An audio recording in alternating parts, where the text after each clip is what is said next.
রাত বাজে 11:30, তখন আমি বড়াটা বানাচ্ছিলাম আর কি। আর এত পরিমাণে ডালের বড়া খেতে মন চাচ্ছিল, মনে হচ্ছিল তখনই বানিয়ে খেই। তো যেই বলো সেই কাজ। তো সেই মুহূর্তে আমি রান্নাঘরে চলে গিয়েছিলাম। যাওয়ার পরে আমি গরম পানিতে ডালগুলো ভিজিয়ে সেই মুহূর্তে বেটে তারপরে আবার সব কিছু কুটে বেছে একদম রেডি করে নিয়েছি।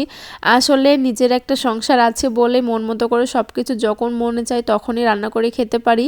এটা যদি বাবার বাড়িতে থাকতাম তাহলে কি আর ওই রাতে উঠে কি এটা বানিয়ে খেতাম? আর শ্বশুর বাড়ি থাকলে কি আর এটা বানিয়ে খেতাম বলেন? নিজের একটা ঘর আছে, নিজের একটা সংসার আছে বলেই তো যখন মনে চায় তখন রান্না করে খেতে পারি। কারণ এইখানে তো বলার কেউই নাই। এইখানে যদি কিছু রান্না করতে মন চায় তাহলে তো কারো অনুমতিও লাগে না। আর এই যে রাতে যে আমি বড়াটা বানাচ্ছিলাম, কাউকে বলতে হয়নি যে আমি এখন এই বড়াটা খাবো কি রান্না করব। তো নিজের মনের মতো করে আমি এগুলো করেছি। তো যাই হোক, এখানে বড়াগুলো আমার ভাজা শেষ। এইবার আমি একটা প্লেটে উঠিয়ে নিচ্ছিলাম। তো বড়াগুলো দেখতে মাশাআল্লাহ অনেক সুন্দর হয়েছে, খেতেও অনেক বেশি মজা হয়েছিল। তো আমার কাছে মনে হয়েছে এই মুহূর্তে যদি একটু গরম ভাতের সাথে যদি খেতে পারতাম তাহলে আরও বেশি ভালো লাগতো।